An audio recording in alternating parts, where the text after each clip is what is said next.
Il s'appelle Hippolyte Arondema, il est membre du bloc républicain, donc acteur politique, jeune en activité. Monsieur Arondema, bonjour. Bonjour. Bienvenue sur l'Actu Matin. Vous êtes en multiplication d'activités de mobilisation ces derniers temps. Nous allons examiner un peu cela, ce que ça peut avoir comme, je dois dire, impact sur l'actualité, notamment politique. Un meeting pratiquement toutes les 2 semaines, si je fais bien le constat, Porte-Nouveau, puis Abou Mekalavi récemment. Alors, qu'est-ce qui vous fait courir autant? Bon, cela participe de l'animation de la vie politique des partis politiques aussi au Bénin.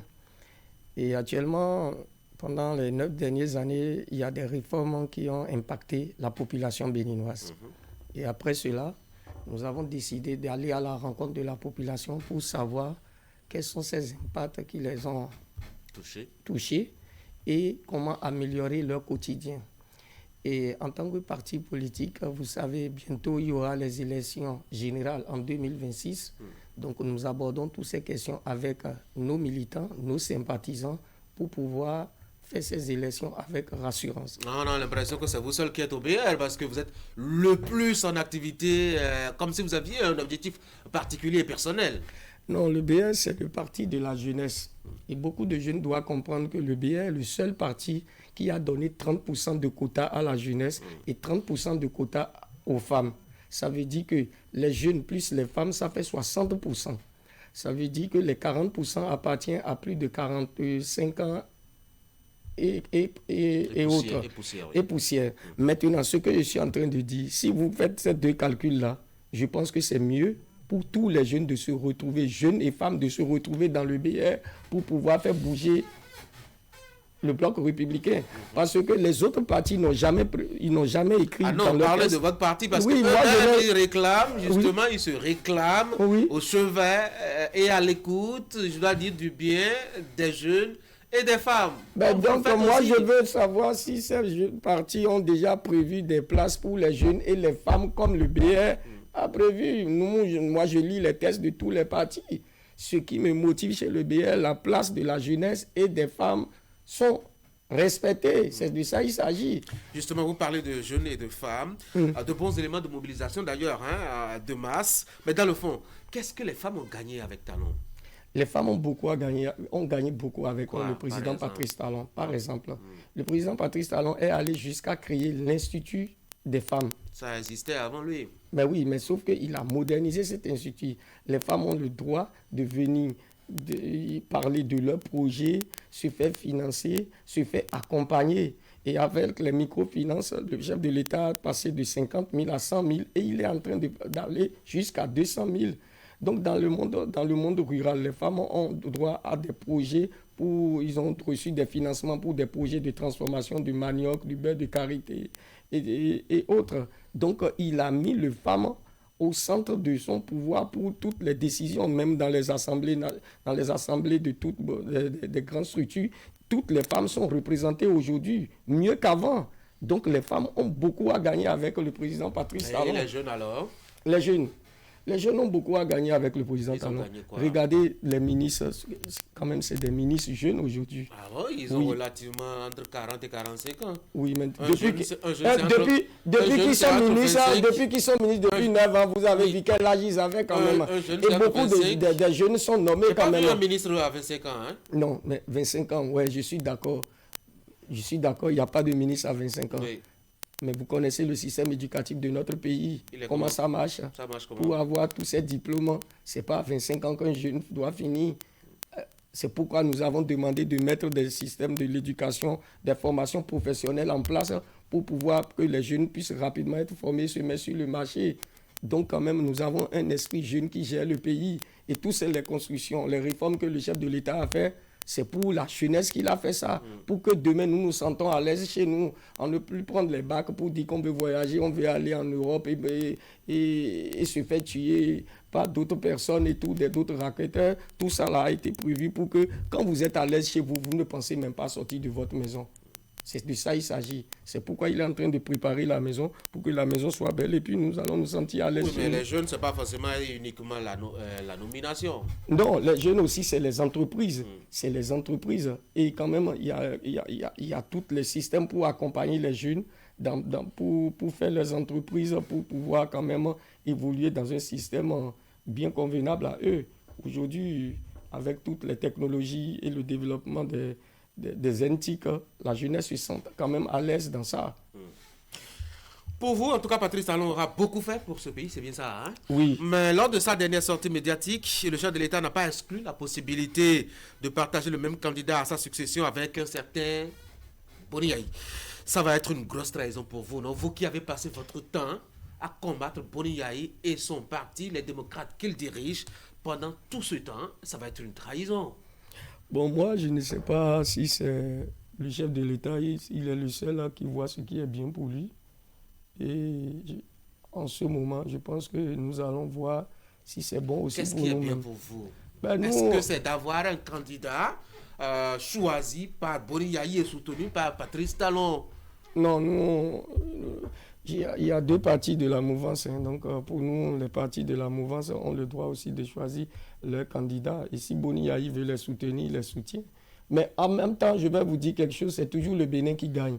Il Comment suffit ça? pour moi que le candidat ait un très bon projet de développement, pas les projets qu'on ne comprend pas, parce que c'est de ça qu'il s'agit. Il s'agit d'avoir un très bon projet de développement qui impacte la vie de la population béninoise. En cela, la population béninoise va juger ce candidat.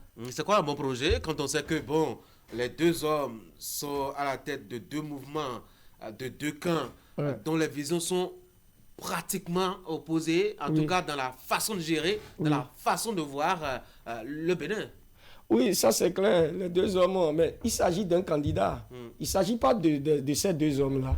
Donc le candidat va proposer ses projets, nous allons voir. Qu'est-ce qui se fait au niveau du BR pour choisir le candidat ou le duo candidat pour 2026? Jusque-là, on n'entend rien.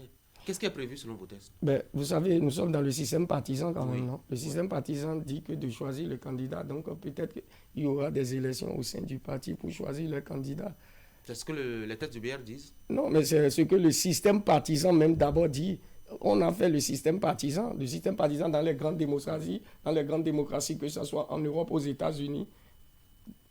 On demande d'abord à faire des primaires et les candidats sont libres de déposer leur candidature et ils seront choisis par leurs militants. Qu'est-ce que les tests du BR disent? Bon, les tests du BR prévoient aussi de choisir leur candidat comme ça. Et qu'est-ce qui se fait actuellement? Vous en êtes où?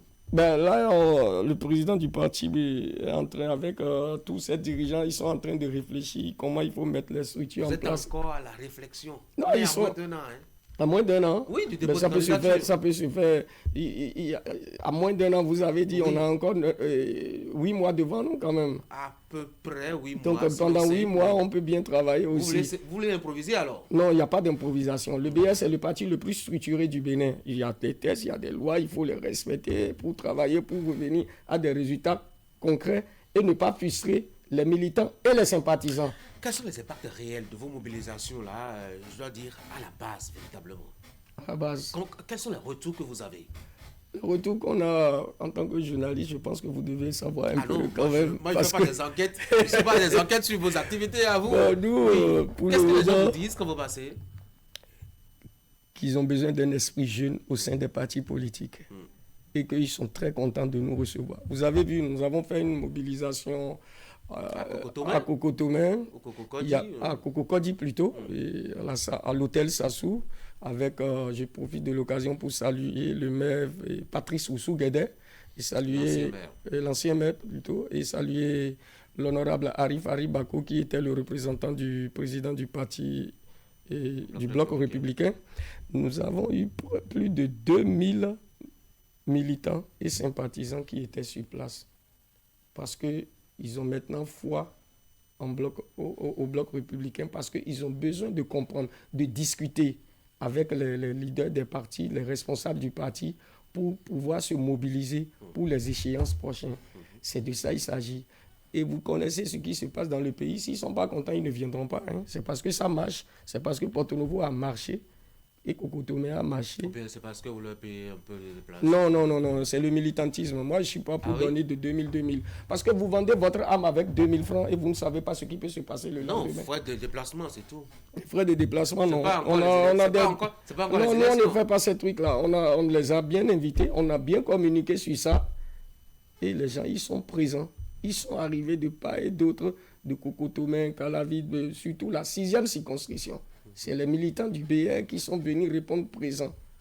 Alors, que cherchez-vous de Porto-Novo à Cococodi dans la commune d'Abomey-Calavi?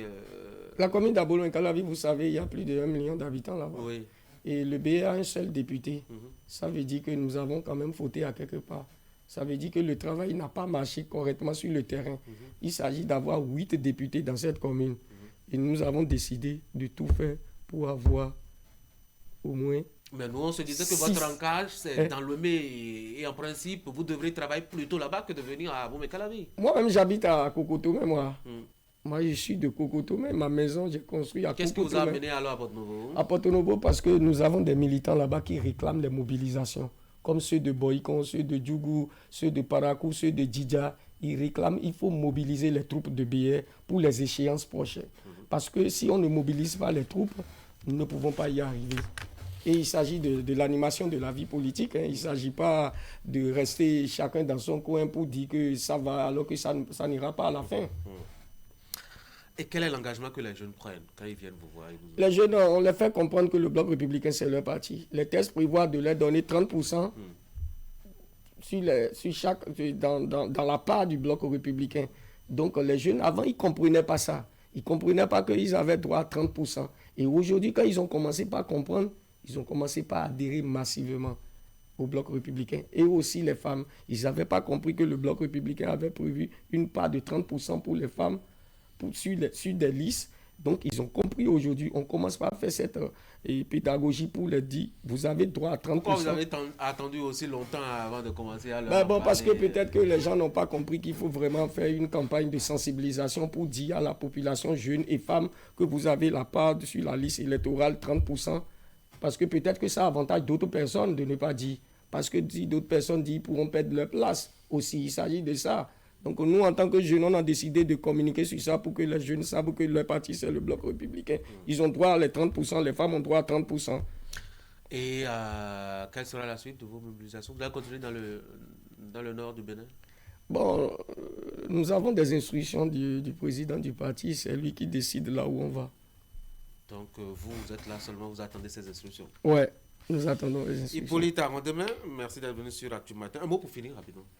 Un mot pour finir, je profite de l'occasion pour remercier tous ceux qui ont organisé la grande mobilisation de Cococodi. Je salue Madame Mama Aya Atikatou, Rangada Ouzakari, Paul Lisboa, sans oublier Yehinou Thomas et puis Boussari Abdel. Et puis je profite pour dire merci à tous ceux qui se sont déplacés pour animer à l'hôtel Sassou tout ce qu'on a fait. Et puis merci à tout le monde et merci aux jeunes. Hippolyte Arandemain, merci beaucoup d'être venu, membre du Bloc républicain, en multiplication d'activités de mobilisation ces derniers temps. Je vous souhaite de passer une très bonne journée. Merci à vous, monsieur. Mesdames et messieurs, on va maintenant marquer la pause.